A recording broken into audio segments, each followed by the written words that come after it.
ಕಾಳಘಟ್ಟಮ್ಮ ದೇವಸ್ಥಾನ ಅಂತ. ಇದು ಗುಬ್ಬಿ ತಾಲೂಕಿನಲ್ಲಿದೆ. ಇದು ನಮ್ಮ ಗ್ರಾಮ ದೇವತೆ. ಸುಮ್ಮನೆ ಇರೋನು ಆಡ ತಾಲೂಕು ಗುಬ್ಬಿ ಹತ್ರ KG ಹಳ್ಳಿ ಟೆಂಪಲ್ ಅಂತ ಅಂದರೆ KG ಕಾಳಘಟ್ಟಮ್ಮ ದೇವಸ್ಥಾನ ಅಂತ. ಇಲ್ಲಿ ತುಂಬ ಚೆನ್ನಾಗಿದೆ ದೇವಸ್ಥಾನ. ಇದು ಯಾವಾಗ ನಾವು ಪ್ರತಿ ವರ್ಷ ಈ ದೇವಸ್ಥಾನಕ್ಕೆ ಪೂಜೆ ಸಲ್ಲಿಸ್ಕೋಕ್ಕೆ ಬರ್ತೀವಿ.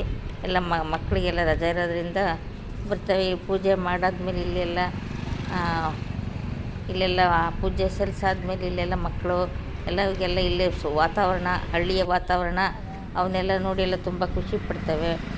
ಆಮೇಲೆ ಇಲ್ಲಿ ತೆಂಗಿನ ತೋಟಗಳು, ಮರಗಳು, ಮಾವಿನ ಮರಗಳು ಎಲ್ಲ ಚೆನ್ನಾಗಿ ಆಟ ಆಡ್ತಾರೆ. ಇಲ್ಲೆಲ್ಲ ಇದು ಪ್ರಕೃತಿ ಸೌಂದರ್ಯಗಳನ್ನು ನೋಡ್ಬೋದು. ಆಮೇಲೆ ಇಲ್ಲಿ ಈ ದೇವಸ್ಥಾನದಲ್ಲಿ ಪಾತರಾಜ ದೇವಸ್ಥಾನ ಅಂತಿದೆ. ಕಾಳಘಟ್ಟಮ್ಮನ ದೇವರು ಒಂದು 4 ದೇವರಿದ್ದಾವೆ. 4 ಸಣ್ಣ ಸಣ್ಣ ಗುಡಿಗಳು ಭಾಗ ಮಾಡಿದ್ದಾರೆ. ಒಂದೊಂದು ದೇವರು ಒಂದೊಂದು ಗುಡಿದ್ದಾವೆ. ಕಾಳಘಟ್ಟಮ್ಮ, ಪಾತರಾಜ ಇದ್ದಾರೆ.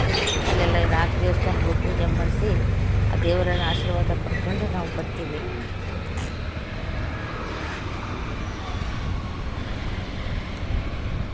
ಇಲ್ಲಿ ವಾತಾವರಣ ಎಲ್ಲ ನಮ್ಮ ಸಿಟಿಲಿದ್ದರಿಗೆ ಇಲ್ಲಿ ವಾತಾವರಣ ನೋಡೋಕ್ಕೆ ತುಂಬ ಖುಷಿ ಆಗ್ತೈತೆ.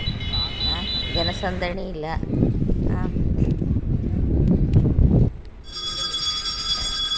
ಇದೇ ನಮ್ಮ ಮನೆ ಕುಲದೇವತೆ, ನಮ್ಮ ಕುಲದೇವತೆ ಇದು ಕಾಳಘಟ್ಟಮ್ಮ ಅಂತ.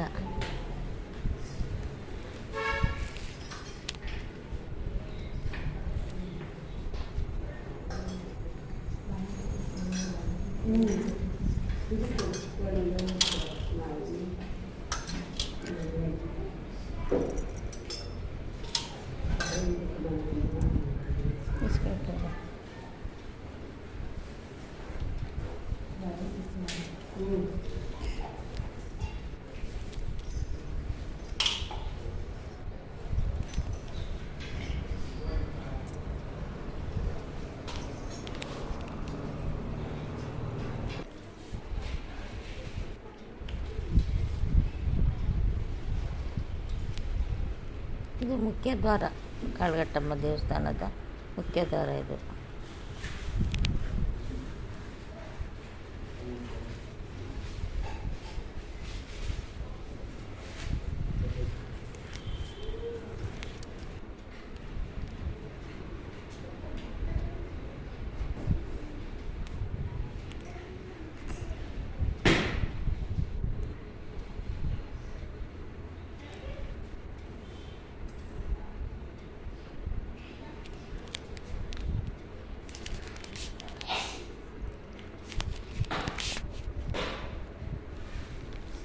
ಇದನ್ನು ಕಾಳಘಟ್ಟಮ್ಮ ಅಂತಲೂ ಕರೀತಾರೆ.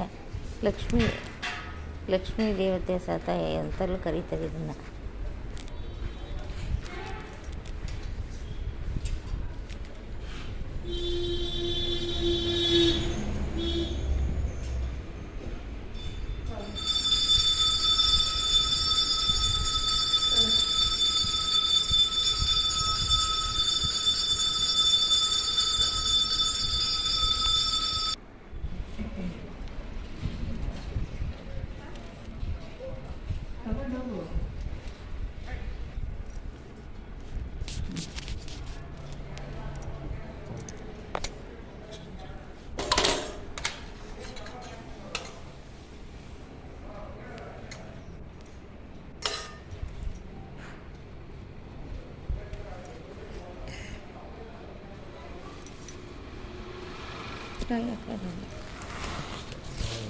Hahaha.